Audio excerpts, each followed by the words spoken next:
Hello বন্ধুরা, আমি রূপসা। বড়দের প্রণাম ও ছোটদের ভালোবাসা জানি শুরু করছি আজকের এই ভিডিওটি। এতদিনে হয়তো আমি কে, কোথায় থাকি এগুলো আপনারা জেনেই গেছেন। তো চলুন আজকে একটা কুকিং ভিডিও শেয়ার করব।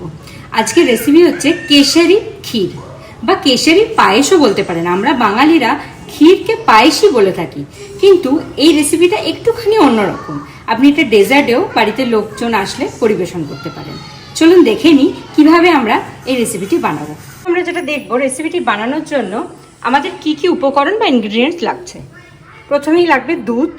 আমি এখানে দুধটা ফুটিয়ে বা জাল দিয়ে রেখেছি বয়েল করে, তাই আমি এইটাই দেখালাম। আমি এখানে ইউজ করছি অক্ষয়কল্প অর্গানিক কাউ মিল্ক। আমি ডেলি হিসাবে এইটাই প্রতিদিন নিই বা আমরা এটাই খাই, তাই সেই জন্য আমি এটাই ইউজ করছি।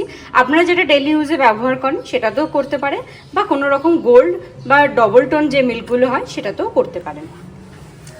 এছাড়া নিয়েছি আমি কেশর বা স্যাফরন।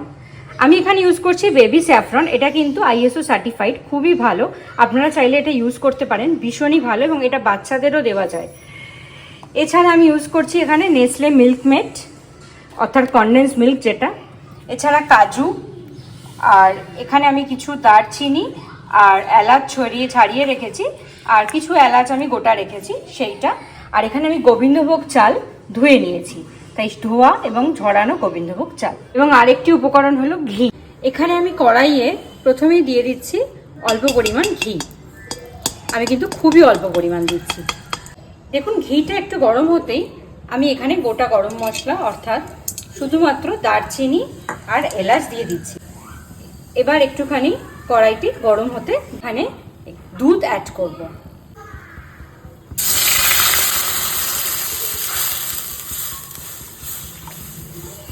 আমি পুরো দুধটা এক্ষুনি দিচ্ছি না, আমি কিছুটা দুধ দিয়ে দিলাম। এই দুধটি কিন্তু আমার আগে থেকে বয়েল করে রাখা। এবার আমি এখানে এইভাবে ঝরানো চালটা অ্যাড করে দিচ্ছি। আমি কিন্তু এখানে গোবিন্দভোগ চাল নিয়েছি, আমি আগেও বলেছি, কারণ এতে সুন্দর একটি গন্ধ ছাড়ে। তাই আপনারা গোবিন্দভোগ বাসমতি যে কোনো নিতে পারেন, যেটা সহজে বয়েল হয়ে যায় এরকমই কিন্তু কিছু চাল নেবেন, তাতে জিনিসটা তাড়াতাড়ি হয়েও যাবে। কিন্তু দুধটা অলরেডি বয়েল হতে শুরু করে দিয়েছে এবং চালও আমি দিয়ে দিয়েছি, অর্থাৎ চালও ফুটছে। কাজুগুলো অ্যাড করার পর আমি একটুখানি এটা নেড়ে নিচ্ছি। এবার আমি দেখুন এখানে একটি পাত্রে একটুখানি কেশর বা স্যাফরন নিয়ে নিয়েছি এবং আমি এখানে ঠান্ডা দুধ অ্যাড করছি।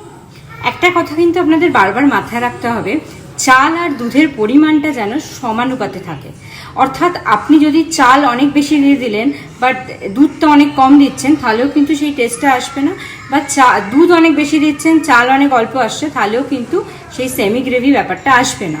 তাই সেইটা আপনাকে একটুখানি, যেমন এইটা সবসময় মাথায় রাখবেন, আপনি যদি 25 গ্রাম চাল দেন তাহলে কিন্তু আপনি একটা দুধের প্যাকেট ব্যবহার করবেন। অর্থাৎ এরকম যে প্যাকেটগুলো থাকে তার একটা প্যাকেট, অর্থাৎ 500 ml এর 1 প্যাকেট।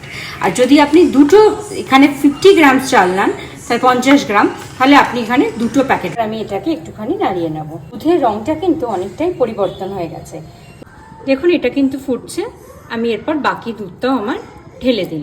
দেখুন কথাতেই আছে ঘ্রাণেনং অর্থ ভোজনং, অর্থাৎ গোবিন্দভোগ চালের সঙ্গে যখন ঘি আর দুধ অ্যাড হয়েছে একটা সুন্দর, অদ্ভুত সুন্দর একটা স্মেল আসছে।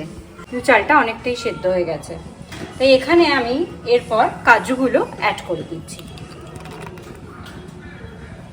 কাজুগুলো অ্যাড করার পর আমি একটুখানি এটা নেড়ে নিই। দুধটা কিন্তু দেখুন অনেকটাই ফুটে গেছে। তা না সিদ্ধ হলে আপনারা কিন্তু কেশরটা বা স্যাফরনটা অ্যাড করবেন না, কারণ তাহলে কিন্তু দুধটা কেটে যেতে। পুরোপুরি চালটা বয়েল হয়ে গেলে তখনই কিন্তু আপনি কেশরটা অ্যাড করবেন।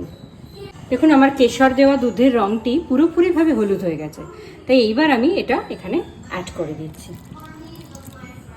দেখুন কি সুন্দর একটা রং এসছে। এরপর আমি অ্যাড করছি এখানে কনডেন্স মিল্ক। কেশরগুলো কি সুন্দরভাবে ভেসে উঠেছে। এটি একদম হয়ে গেছে এবং এতে অল্প পরিমাণ একটুখানি দুধ আছে, অর্থাৎ একদম এটা পুরো টাইট হয়ে যাওয়ার আগেই আমি কিন্তু এবার এটা নামিয়ে নেব। চাল কিন্তু একটুখানি দুধ টানবেই, তাই সেটা বেশি শুকনো হয়ে গেলে বা ড্রাই হয়ে গেলে খেতে একদমই ভালো লাগবে না। তাই এই অবস্থাতেই আমি এবার এটাকে নামিয়ে নেব কড়াই থেকে।